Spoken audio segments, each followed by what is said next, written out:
Okay, we're just going to talk for a few minutes here about advanced searching and subject searching and the ways that they can help you. So again, to get to advanced search, you can click here. So we did a little bit of this with author search, but there are a lot of other ways you can search in advanced search, a lot of other ways it can help you. For instance, if you're not getting very many results, right?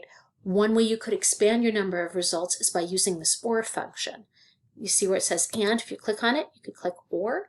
So let's first just try something. So let's look at extraterrestrial life. It knows I like to look for this. It filled it in for me. It's in quotation marks. Now, as we just discussed, that's great because it searches for something as a phrase, right? So this is a keyword search, general keyword search. Okay, so 887 results. But say this just really isn't working for me. I'm not getting good results, or I want to broaden my search. You can also move this to OR and OR. And I know from experience from searching from this that some people spell extraterrestrial as one word, right? So if you search for both at the same time, this will allow you to search both terms at the same time, right? Any book or article that mentions either one, right? And all of a sudden we've got 10,000 results. But what you really might want to do at a different time is to narrow your results. And subject headings are a great tool for doing that. And then you can play with subject headings and advanced searching. So let me pick one of these books here. Here Be Dragons. This looks good. Oh, it's an online book. Very nice. An ebook that you could look at. Great. So here we have little subject terms.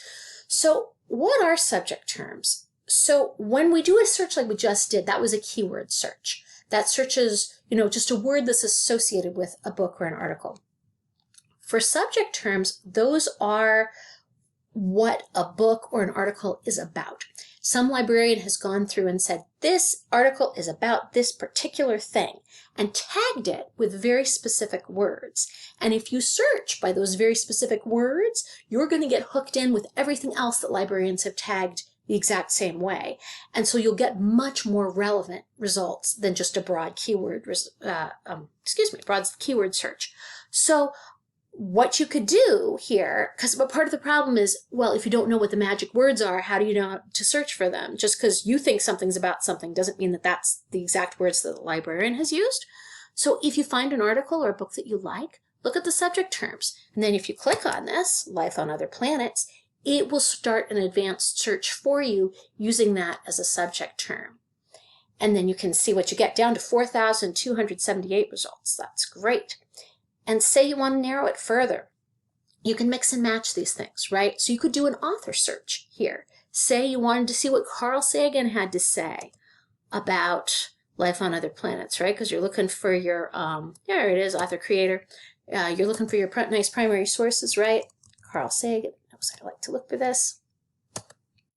And primary sources, voila, 14 of them here that you could potentially use, which have articles by Sagan or it's a book written by Sagan.